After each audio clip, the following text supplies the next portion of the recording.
In our fifth and final example, we're going to use the following function rule to find h of negative 3v and then simplify our answer, where h of c was equal to c squared minus 1.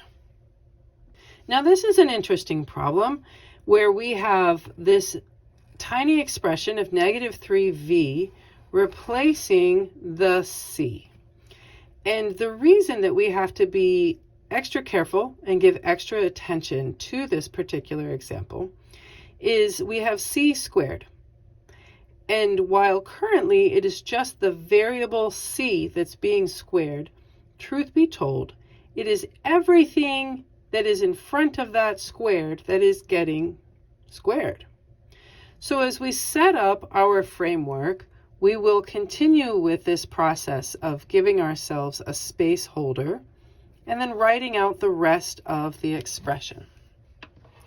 And from here, we can say very nicely, all right, so what's going to get squared? It's this negative 3v. The whole quantity of negative 3v is going to be squared.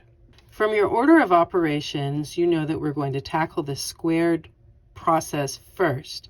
But I need you to remember that in doing this, both the negative 3 and the v get squared. You might say as individuals, so to speak.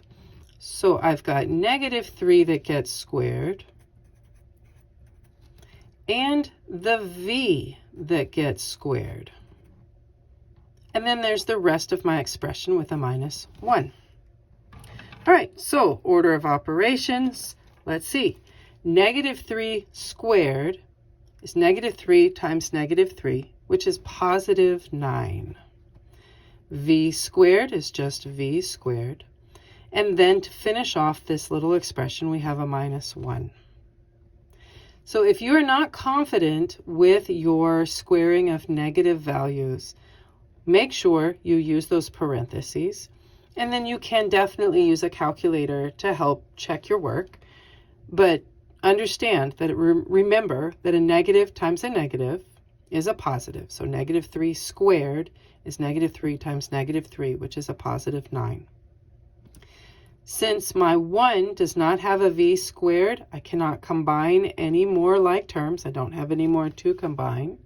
And as a result, h of negative 3v that was substituted into c squared minus 1 for the c becomes 9v squared minus 1. And there you go.